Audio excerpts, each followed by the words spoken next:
wa bihi nasta'in wa ala umuri dunya waddin. Wassalatu wassalamu ala ashrafil anbiya'i wal mursalin Sayyidina Muhammadin wa ala alihi wa sahbihi ajma'in, amma ba'du. Alhamdulillah, di malam hari ini kita kembali bisa duduk untuk bertalabul ilmi di Masjid Muhajirin, dan kita senantiasa memberikan doa terbaik kepada yang telah membangunnya dan juga yang memakmurkannya. Salat dan juga salam tentunya kita hadiahkan kepada Rasul kita Nabi besar Muhammad sallallahu alaihi wa ala alihi wasallam. Malam ini kita akan membahas tentang dua dosa tidak boleh dilakukan di bulan Sya'ban. Karena jikalau dilakukan dua dosa ini di bulan Sya'ban, maka selamanya amalan kita tidak akan diangkat kepada Allah Subhanahu wa ta'ala. Ma'asyiral muslimin rahimakumullah.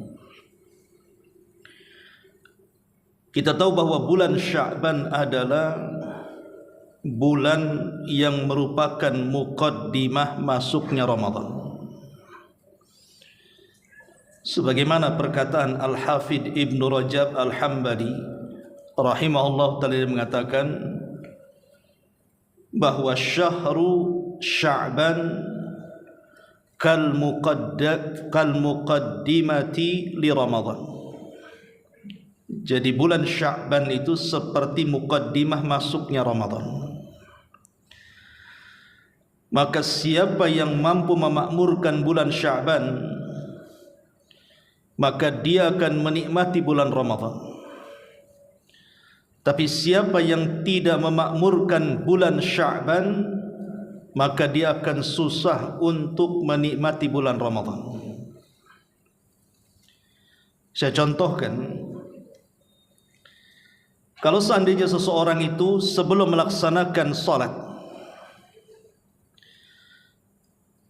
betul-betul dia niatkan untuk datang ke masjid, kemudian berwudu dengan sebaik-baik wudu, kemudian dia menggunakan pakaian yang layak untuk dipakai, kemudian dia melangkahkan setapak demi setapak kakinya dari rumah ke masjid, sampai di masjid tak lupa dia tahiyatul masjid dan juga qabliyah salat. Maka saya yakin ketika masuk di salat fardu, maka dia akan mendapatkan kehusyuan yang luar biasa. Tapi kalau orang kemudian langsung masuk mengambil wudu dan langsung masuk ke salat fardu, tentu akan berbeda rasanya dengan yang pertama yang dimuqaddimahi dengan banyak amalan. Lah itulah permisalan yang kita bisa terapkan di bulan Ramadan dan Sya'ban ini. Jadi kalau bulan Sya'ban itu kita manfaatkan dengan cara yang benar, kita gunakan dengan berbagai macam ibadah yang disukai Allah Subhanahu wa ta'ala, dari salat malamnya, baca Qur'annya, zikirnya, silaturahimnya, sebutkan amal apapun.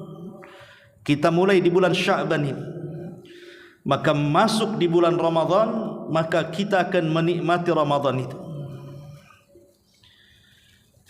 Saya contohkan umpamanya orang yang membaca Qur'an. Orang yang memuqaddimahi membaca Quran di bulan Sya'ban sebelum masuk bulan Ramadan, umpamanya dia berhasil menghatamkan Al-Quran di bulan Sya'ban, maka dia akan lebih mudah menghatamkan Al-Quran di bulan Ramadan, karena lisannya sudah terbiasa membaca Quran. Tapi orang yang tidak pernah membaca Quran nih, tahu-tahu masuk Ramadan, walaupun Ramadan bulan Quran, maka tetap lidah ini berat seolah-olah dia baru belajar membaca. dan akan sulit untuk menghatamkannya. Makanya kenapa kemudian para ulama mengistilahkan syahrul Sya'ban itu sebagai syahrul qurra, bulannya para pembaca Quran. Jadi para ulama salaf itu dari bulan Sya'ban mereka sudah membaca Al-Quran dan berlomba-lomba menghatamkan Al-Quran, sehingga ketika masuk Ramadan maka lidahnya sudah terbiasa dengan bacaan-bacaan Quran. Karena Sya'ban ini kal muqaddimati li Ramadan, seperti muqaddimah masuknya Ramadan. Dan perlu diketahui bahwa ibadah yang mendekati ibadah wajib itu lebih utama dibandingkan yang jauh daripada ibadah wajib. Contoh umpamanya salat sunnah. Salat sunnah rawatib itu lebih utama dibandingkan salat-salat sunnah yang lainnya. Kenapa? Karena salat sunnah rawatib itu nempel dengan yang wajib. Makanya ada istilah qabliyah, ada istilah ba'diyah. Dan dilakukan mendekati menegakkan salat wajib, dilakukan setelah azan. Itulah qabliyah. Dan ba'diyah dilakukan setelah zikir daripada salat wajib. Itulah yang disebut dengan ba'diyah. Makanya salat rawatib itu seafdal-afdalnya salat sunnah dibandingkan salat-salat sunnah yang lainnya. Kenapa? Karena mendekati yang wajib. Begitu juga ibadah yang dilakukan di bulan Sya'ban. Dan ibadah yang paling dianjurkan dilakukan di bulan Sya'ban adalah puasa. Memperbanyak puasa.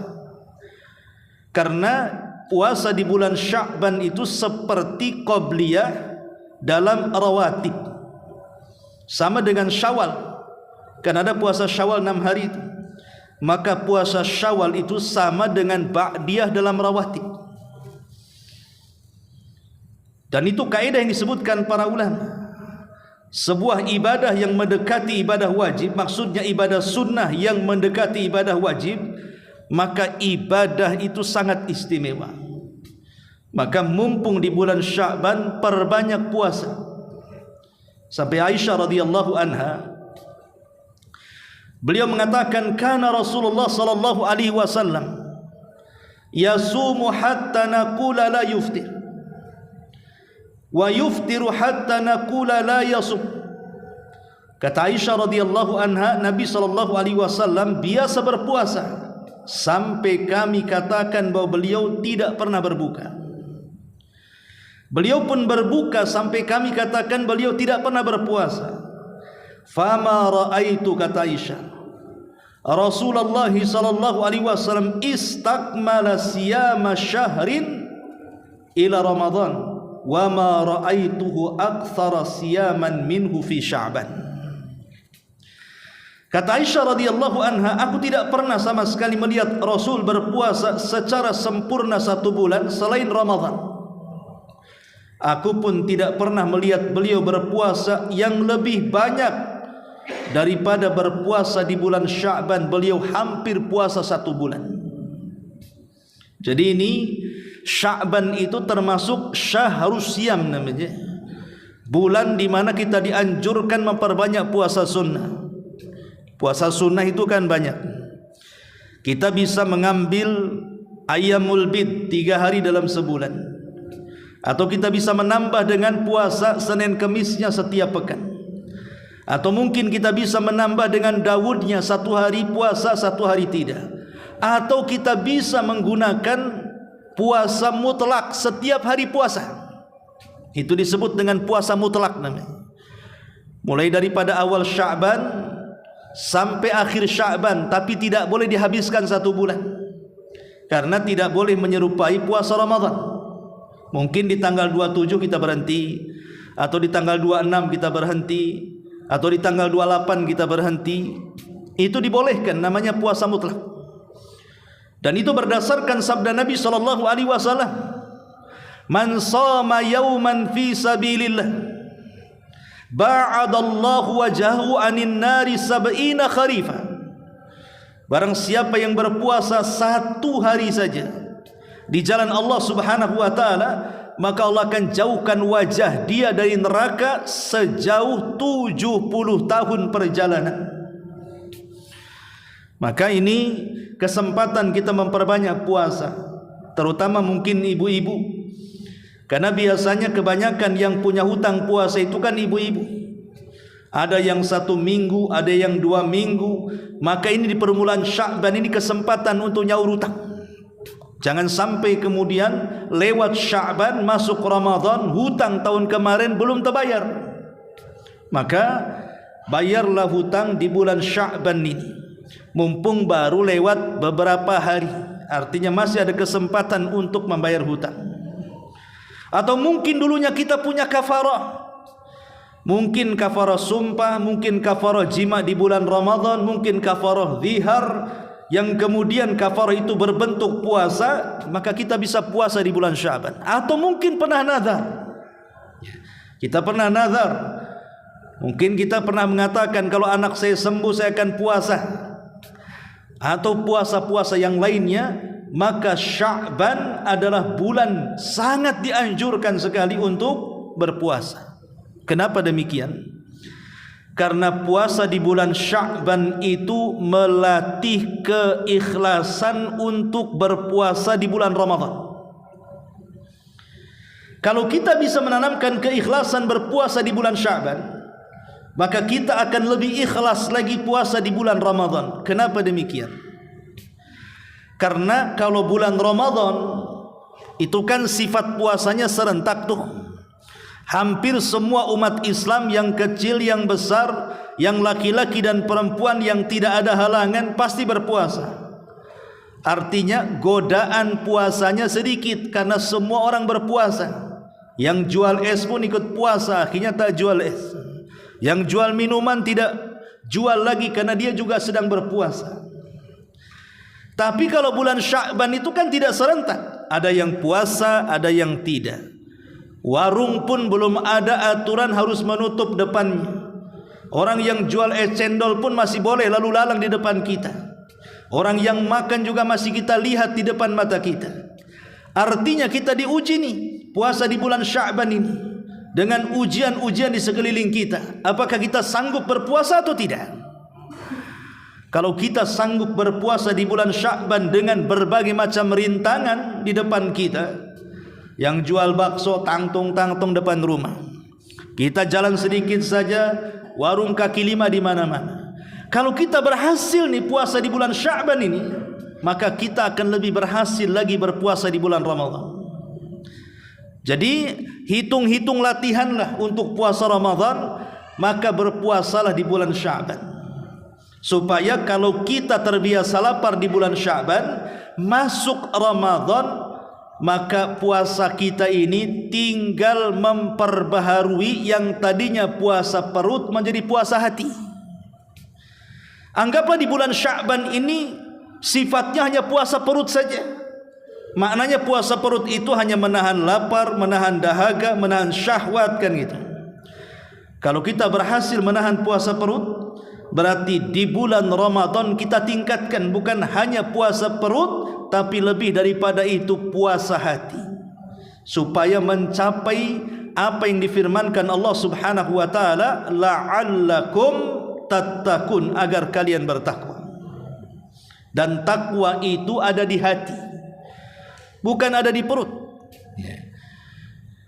Karena betapa banyak orang-orang yang perutnya puasa tapi pandangannya tidak bertakwa, sehingga masih memandang yang haram. Betapa banyak perutnya yang puasa, telinganya tak puasa, masih mendengar yang haram. Perutnya puasa, lisannya tidak berpuasa. Di bulan Ramadan masih gibah, masih dusta, masih menyebar hoax dan yang semacamnya. Maka ini latihan di bulan Sya'ban. Okelah kita latihan puasa perut dulu, tapi sampai Ramadan tingkatkan dari puasa perut menjadi puasa hati. Bukan hanya perutnya saja yang puasa, tapi pandangannya, lisannya, telinganya, langkah kakinya, gerak langkah tangannya, dan begitu seterusnya. Dan insya Allah itu akan berhasil karena sudah dimukodimahi di bulan Sya'ban. Tapi kalau tidak dimukudai di bulan Sya'ban, langsung Ramadan, langsung kita puasa umpamanya, Agak sulit kita ini, karena kita akan menahan dua, perut kita dan hati kita. Ma'asyiral muslimin yang dimuliakan Allah Subhanahu wa taala, satu hari Usamah ibn Zaid radhiyallahu anhu menemui Nabi sallallahu alaihi wasallam. Kemudian mengatakan, Rasul, aku tidak pernah melihat engkau berpuasa sebanyak kau berpuasa sunnah di bulan Sya'ban. Kenapa? Kenapa di bulan-bulan yang lainnya engkau tidak banyak berpuasa sunnah seperti di bulan Sya'ban? Apa alasannya? Maka Nabi SAW mengatakan, dzaka syahrun yaghfulun nasu anhu bainar rajaba wa ramadhan. Ini alasan Rasul. Kata Nabi SAW, wahai Usamah, karena bulan Sya'ban itu adalah bulan yang kejepit di antara dua bulan mulia. Pertama bulan Rajab, yang memang satu di antara Ashhurul Hurum yang Allah isyaratkan dalam At-Taubah ayat 36. Di antaranya ada 4 bulan hurum, salah satunya Dzulqa'dah, Dzulhijjah, Muharram dan bulan Rajab. Itu disebut bulan-bulan mulia, bulan-bulan suci. Kemudian yang kedua Ramadan. Jelas Ramadan adalah pemimpinnya bulan-bulan. Tidak ada bulan yang lebih mulia dibandingkan Ramadan. La Sya'ban itu tengah-tengahnya, terjepit di antara dua bulan mulia. Sementara Sya'ban itu tidak punya kemuliaan. Sama dengan bulan-bulan yang lainnya, sama dengan Rabiul Awal, sama dengan Safar, tidak ada kemuliaan dan tidak ada amalan khusus dalamnya. Sehingga karena Sya'ban ini adalah bulan yang tidak memiliki keutamaan, terlebih terjepit di antara dua bulan mulia, banyak orang yang lalai terhadap bulan Sya'ban ini. Banyak orang yang tidak memperhatikan bulan Sya'ban ini, kata Nabi. Kenapa? Karena orang di bulan Sya'ban ini rata-rata sibuk mengejar dunia untuk persiapan Ramadan. Biasanya di bulan Sya'ban itu yang kerja bangunan makin rajin supaya bisa nabung untuk Ramadan. Yang kerja pasar makin rajin lagi di pasar karena untuk nabung supaya Ramadan bisa tenang beribadah. Yang bekerja di sawah, yang bekerja di ladang, yang bekerja di jalan, yang bekerja di mana saja. Sebagian mereka itu berpikir ini bulan Sya'ban harus ngumpulin duit ini supaya Ramadan agak tenang. Walaupun ada juga yang otaknya agak error gitu ya. Ah, nanti saja Ramadan saja kita jualannya, itu laku keras tuh. Ada orang yang agak error, dia balik ya bulan Sya'bannya leha-leha, Ramadannya digunakan mengejar dunia. Ma'asyiral muslimin yang dimuliakan Allah Azza wa Jalla, itulah yang dijadikan alasan karena Sya'ban ini dilalaikan manusia. Makanya Rasul, saya ingin keluar dari kelalaian itu, makanya saya berpuasa di bulan Sya'ban. Jadi alasan Nabi SAW berpuasa apa? Tidak mau hanyut dari kelalaian manusia. Dan sebuah kaidah yang disebutkan para ulama, sebuah ibadah yang dilakukan di tengah-tengah lalainya manusia, berarti orang yang beribadah itu pertama menjadi orang pilihan, yang kedua ibadah yang dilakukannya akan banyak pahalanya karena dilakukan di tengah-tengah lalainya manusia. Seperti sholat malam. Kenapa ibadah sholat malam itu ibadah yang luar biasa pahalanya? Karena dilakukan di tengah-tengah lalainya manusia. Manusia sedang tertidur, manusia sedang bermimpi, manusia sedang ngapainlah dalam tidur mereka itu. Tiba-tiba dia bangun, melawan ngantuk, melawan dingin, melawan hasutan setan, kemudian berwudu, kemudian sholat malam. Itu tidak bisa dilakukan kecuali orang ikhlas. Begitu juga sholat duha.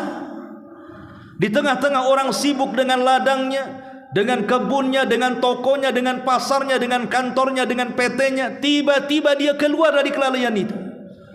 Kemudian dia sholat duha pula di tengah-tengah manusia mengejar dunia, dia mengejar akhirat. Makanya sholat duha tidak bisa dilakukan kecuali orang-orang yang awab, orang-orang yang mau kembali kepada Allah. Makanya sholat duha disebut sholatul awabin, sholatnya orang-orang yang kembali. Maka begitu juga orang yang berpuasa di bulan Sya'ban ini. Di saat manusia sibuk mengejar dunia, kita fokus berpuasa, maka kita menjadi orang pilihan dan pahalanya juga luar biasa. Ma'asyiral muslimin yang dimuliakan Allah Subhanahu wa taala, dan banyak lagi. Bahkan sebagian para ulama ada yang mengkhususkan bayar zakat itu bulan Sya'ban. Jadi tidak nunggu Ramadan. Jadi mereka mengeluarkan zakat, mengeluarkan sedekah itu justru lebih banyak di bulan Sya'ban. Kenapa demikian? Lanjutan hadis daripada Usamah bin Zaid ini alasannya. Kata Nabi SAW, wa huwa syahrun turfa'u fihil a'mal. Karena di bulan Sya'ban ini, di mana amal-amal kita diangkat ke langit, dari bumi diangkat sampai ke Sidratil Muntaha, dan Allah memandang amalan-amalan kita. Sehingga banyak para ulama salaf itu mereka banyak bersedekah dan banyak membayar zakat di bulan Sya'ban. Kenapa? Karena tahu bahwa ini bulan diangkatnya amal. Jadi bulan Sya'ban itu satu bulan mulai tanggal 1 Sya'ban sampai tanggal 29 Sya'ban itu amalan kita senantiasa diangkat. Ya. Kalau hari-hari biasa di luar bulan Sya'ban, amalan kita diangkat itu kan nunggu-nunggu waktu. Seperti umpamanya harian nunggu waktu subuh ataupun asar, baru diangkat ke langit amalan kita. Atau ada yang sifatnya pekanan, nunggu Senin dan Kamis, baru diangkat ke langit. Tapi kalau Sya'ban itu 24 jam setiap hari, dari mulai tanggal 1 sampai tanggal 29, amalan kita diangkat terus sampai ke Sidratil Muntaha. Hari ini beramal, hari ini diangkat. Hari ini kita sedekah, hari ini diangkat. Hari ini kita, jam ini kita zakat, maka zakat langsung diangkat amalannya. Kita baca Quran langsung diangkat amalannya. Kita birrul walidain langsung diangkat amalannya. Makanya para ulama walaupun menganggap Sya'ban itu bulan tidak memiliki keistimewaan secara khusus, tetapi karena bulan ini diangkat amalan kita, makanya hampir para ulama salaf memperbanyak ibadah di bulan Sya'ban. Apalagi bulan Sya'ban itu muqaddimah masuknya Ramadan. Maka ini kesempatan, ya. Makanya di ujung hadis Rasul mengatakan, fa uhibbu an yurfa amali wa ana shaim, dan saya suka kalau amalanku diangkat saya sedang berpuasa. Ma'asyiral muslimin wal muslimat rahimakumullah. Baik, lalu apa dosa yang sebaiknya dihindari dan jangan sampai dilakukan di bulan Sya'ban ini karena bahaya? Kalau sampai dilakukan di bulan Sya'ban ini sangat bahaya.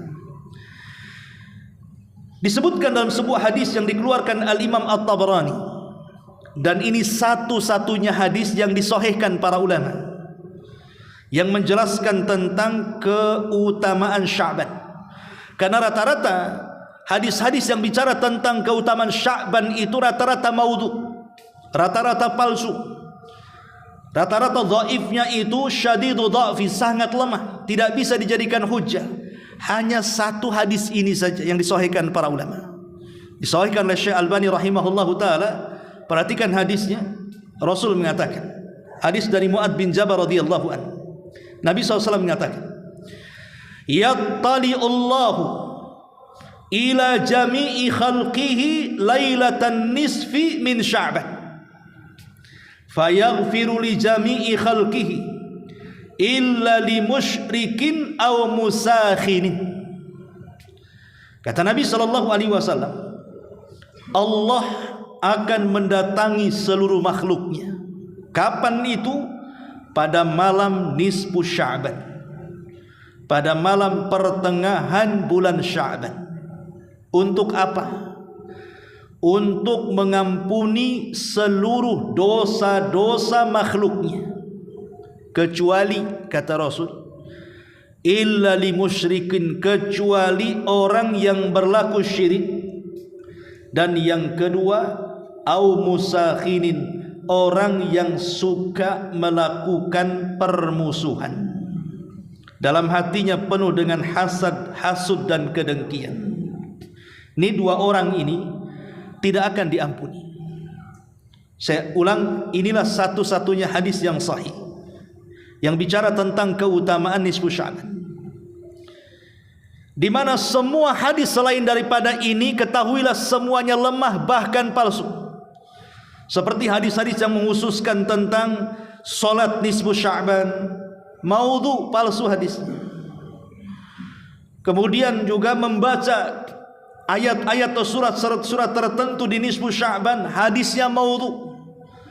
Bahkan hadis yang menjelaskan solat 1000 rakaat atau salatul alfiyah yang biasa dilakukan orang-orang Syiah di malam nisfu Sya'ban, itu hadisnya maudhu, la aslalahu, tidak ada asalnya dari Nabi SAW. Jadi satu-satunya hadis yang saya cuma ini saja, hanya menjelaskan Allah turun di malam nisfu Sya'ban, kemudian mengampuni dosa-dosa hamba-hambanya kecuali 2 manusia yang tidak akan diampuni. Pertama orang musyrik, dan yang kedua musakhid, orang yang penuh hasad, dendam, dengki dalam hatinya. Yang pertama orang yang melakukan kesyirikan. Kita tahu bahwa syirik ini adalah taswiyatullahi billahi, ataupun taswiyatullah li ghairillah, menyamakan Allah Subhanahu wa taala dengan selain Allah Subhanahu wa taala. Jadi syirik itu definisinya bukan menjadikan Tuhan lebih dari satu, bukan. Dia yakin Tuhannya satu, tetapi dia terkadang menduakan Tuhan dengan yang lainnya, menduakan Tuhan dengan makhluknya. Satu sisi mencintai Allah, di sisi sama mencintai makhluknya. Satu sisi takut dengan Allah, tapi di sisi yang sama juga takut dengan makhluknya, di mana cinta dan takut itu sebanding antara cinta dan takut kepada Allah dengan takut kepada makhluk-makhluknya. Itulah namanya kesyirikan. Dan jenis-jenis syirik ini tentu banyak. Dua-duanya hindari di bulan Sya'ban, baik syirkul akbar atau syirkul asghar, baik syirik besar ataupun syirik kecil. Syirik besar ma'ruf, pamannya orang yang percaya dengan orang-orang yang mengaku mengetahui yang gaib, dari kalangan dukun, paranormal, tukang sihir dan yang semacamnya. Sementara tidak ada yang tahu yang gaib kecuali Allah Subhanahu wa taala. Kalau kita percaya kepada mereka dengan ramalan-ramalan mereka, maka ini bisa mengeluarkan kita dari Islam karena kita telah melakukan kesyirikan. Makanya kenapa Rasul sangat melarang, sampai-sampai Rasul mengatakan, man atakahinan aw arrafan fasa'ala an syai'in fasaddaqahu faqad bari'a an syariati Muhammadin sallallahu alaihi wasallam. Siapa yang datang ke dukun, siapa yang datang ke paranormal, kemudian bertanya, dibenarkan pula fatwanya, maka dia telah keluar dari Islam karena telah berlepas diri dari syariat Muhammad sallallahu alaihi wasallam, kata Nabi. Maka hindari di bulan Sya'ban ini, jangan datang ke dukun, jangan percaya dengan tangkal-tangkal dan jimat, jangan juga percaya dengan keleni-keleni, ataupun mungkin datang ke tempat-tempat mengambil berkah di situ, percaya kepada pohon tertentu, atau bahkan kuburan-kuburan wali tertentu, atau khurafat-khurafat tertentu. Maka ini bisa menjadikan kita menyekutukan Allah dengan yang lainnya. Maka hindari kesyirikan kepada Allah di bulan Sya'ban ini, karena kalau kita sampai melakukan kesyirikan di bulan Sya'ban, maka amalan kita 1 tahun tidak diangkat oleh Allah Azza wa Jalla. Ini yang pertama. Yang kedua musakhid. Ini yang paling bahaya. Saya kira orang yang sudah mengaji, insya Allah lah dia akan hati-hati untuk terjerumus kepada kesyirikan.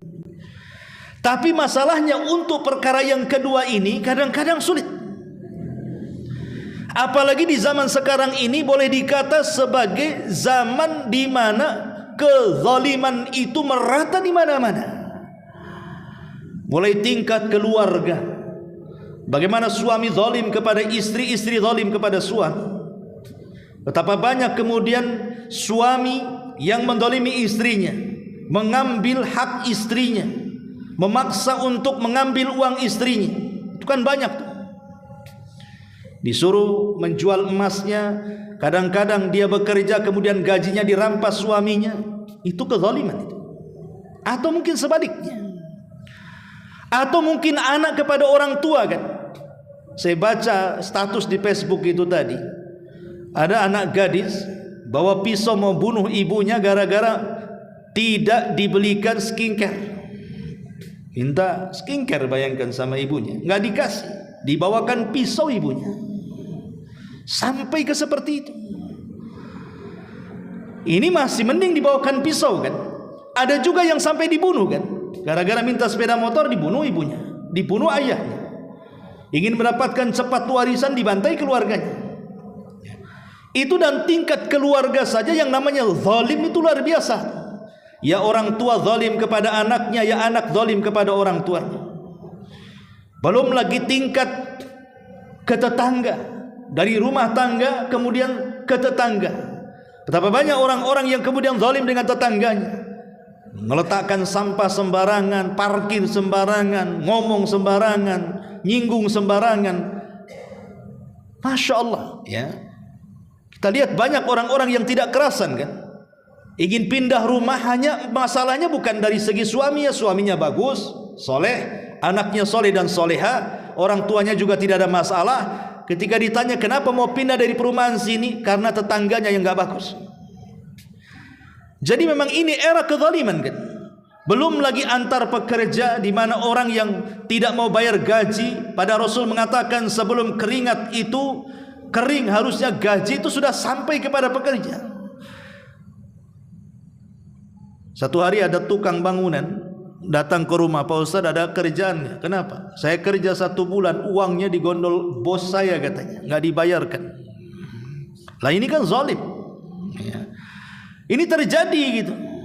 Lah ini kan kezaliman yang merata. Jangan cerita penguasa kepada rakyat lah ya, atau menteri-menteri kepada rakyat. Orang-orang yang, para orang-orang yang memiliki kekayaan saja merampas hak orang lain, tanah orang lain. Itu hampir setiap hari kita bisa melihat kan. Jeritan orang-orang yang diambil tanahnya, dirobohkan rumahnya. Padahal Rasul mengatakan 1 jengkal saja tanah kita diambil dan itu hak kita diambil orang lain, maka orang itu akan dikalungkan pada hari kiamat 7 lapis bumi di lehernya. Tapi apakah orang itu mikir bahwa dia akan dikalungkan 1 jengkal saja? Gimana kalau 1 hektar dia ambil? Kalilah 7 lapis bumi itu.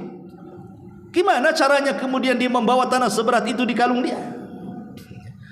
Tapi kan gak terpikir orang-orang seperti ini. Ini era kezaliman di mana-mana. Makanya kemudian di bulan Sya'ban ini Rasul memberikan arahan, jangan sampai kemudian bulan Sya'ban ini ajang permusuhan. Gunakanlah ini bulan al-afwu wal musafahah, bulan di mana kita meminta ke lapangan dada orang yang pernah kita sakiti supaya memaafkan kita. Karena kalau tidak, amalan kita tidak akan diangkat ke langit. Dampaknya nanti pada hari kiamat. Betapa banyak orang-orang yang sudah meninggal dalam kuburan, mereka meminta kepada Allah Subhanahu wa taala untuk dihidupkan kembali ke dunia, hanya ingin minta maaf. Kalau dia punya salah kepada orang atau pernah mengambil hak orang lain dan ingin mengembalikannya. Karena tertahan di kuburan itu, soalnya amalan dia sedang di dunia tidak diangkat ke langit. Akhirnya ditahan dari kuburannya. Atau nanti di padang mahsyar, tertahan dia mengikuti orang-orang yang berdiri, entah berapa lama mereka berdiri padang mahsyar itu. Kenapa? Karena amalannya ketika di dunia tidak diangkat di hadapan Allah Azza wa Jalla. Jadi jangan sampai kemudian amalan yang sudah kita kerjakan 1 tahun penuh dari Ramadan tahun kemarin sampai sekarang, mungkin Ramadan tahun kemarin kita habiskan dengan baca Quran, kita habiskan dengan tarawih, kita habiskan dengan puasa, kita habiskan dengan silaturahim. Masuk Syawal kita habiskan dengan puasa Syawalnya. Kemudian masuk bulan-bulan yang lainnya, kita sholat wajib, sholat sunnah, sedekah wajib, sedekah sunnah. Bahkan boleh jadi kita silaturahim, membantu orang yang harusnya Sya'ban itu 1 tahun amalan kita diangkat, tiba-tiba tidak ada yang diangkat satupun. Kenapa? Karena dosa, 2 dosa ini, melakukan kesyirikan dan banyak melakukan kezaliman. Maka ini di bulan Sya'ban itu sebenarnya dua anggota badan kita yang harus kita jaga. Pertama lisan, yang kedua hati. Di bulan Sya'ban ini yang harus banyak dijaga dua anggota badan kita. Lisan, karena lisan itu pemicu pertengkaran. Gara-gara lisan sahabat jadi bertengkar. Gara-gara lisan istri bisa dicerai suaminya. Tetangga bisa menyakiti tetangganya. Orang bisa membunuh orang lain. Betapa banyak orang-orang yang di majelis pengadilan itu akhirnya gara-gara lisan orang yang tidak salah jadi salah. Orang yang tadinya tidak layak di penjara masuk penjara. Orang yang tadinya tidak boleh diambil hak hartanya, tanahnya diambil gara-gara lisan, persaksian palsu dan begitu seterusnya. Makanya ini jaga di bulan Sya'ban. Yang kedua hati. Karena dari hatilah pemicunya. Kalau hati kita bersih di bulan Sya'ban, maka akan nampak lisannya, nampak perbuatannya. Karena ketakwaan itu ada di hati. Kalau hatinya bersih di bulan Sya'ban, insyaallah maka perbuatannya juga ikut bersih. Kata Rasul, ala wa inna fil jasadi mudghah idza saluhat saluhal jasadu kulluh ala wa idza fasadat fasadal jasadu kulluh ala wa hiyal qalb. Ingatlah, dalam badan seseorang itu ada segumpal daging. Kalau dia baik, baik semua badannya. Kalau dia kotor, kotor semua badannya. Itulah hati. Makanya istilah para ulama, sekarang ini musim di mana orang lebih banyak memperbaiki yang zahir tetapi lupa dengan yang batin. Kalau yang zahir-zahir, nomor satu, terutama kaum wanita lah ya. Bagaimana kemudian memperindah mata, memperindah pipi, memperindah gigi, memperindah telinga, memperindah kulit dan begitu seterusnya. Kalau bapak-bapak mungkin pakaian kan gitu, tasnya, pakaiannya, kendaraannya, mobilnya. Itu kebanyakan hari ini orang fokus untuk memperbaiki zahir, tetapi sedikit orang yang memperbaiki batin. Maksudnya memperbaiki hati itu sedikit. Sehingga ketika hatinya tidak bersih dan kotor, walaupun lahiriahnya bagus, maka tetap saja tidak akan pengaruh dalam kehidupannya. Okelah dia cantik, tampan, tapi hatinya kotor, pasti dia berbuat jahat dan maksiat. Okelah dia kaya raya, tetapi hatinya kotor, pasti dengan kekayaannya dia bisa bermaksiat dan menzalimi orang lain. Maka ini mumpung di bulan Sya'ban, perbaiki dua-duanya. Utamakan hati, baru penampilan. Karena bagaimanapun Allah hanya melihat hati, bukan penampilan. Innallaha la yanzuru ila suwarikum wala ila amwalikum walakin yanzuru ila qulubikum wa a'malikum. Allah tidak pernah melihat rupamu, Allah juga tidak pernah melihat hartamu, tapi yang Allah lihat adalah hati dan amal. Maka ini kesempatan di bulan Sya'ban, perbanyak amal saleh. Kata ulama, jangan tinggalkan 10 amalan di bulan Sya'ban. Pertama, taubatan nasuha, bertobatlah kepada Allah secara singkat, ya. Bertobat kepada Allah, segera bertobat. Yang kedua, berpuasa. Yang ketiga, baca Quran. Yang keempat, bersedekah. Yang kelima, silaturahim. Yang keenam, mudah memaafkan. Mudah memaafkan. Yang ketujuh, banyak-banyak berzikir. Yang kedelapan, banyak-banyak berdoa. Yang kesembilan, semua yang ada dalam hati kita ini dari penyakit-penyakit hati keluarkan.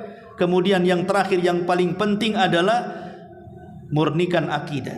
Jangan sampai amalan kita disisipi dengan riya, apalagi sampai kepada syirkul akbar, syirik yang besar. Karena ini yang mengakibatkan amalan kita tidak diangkat di bulan Sya'ban. Wallahu a'lam bishawab. Ini di antara nasihat di bulan Sya'ban, mudah-mudahan ada manfaatnya.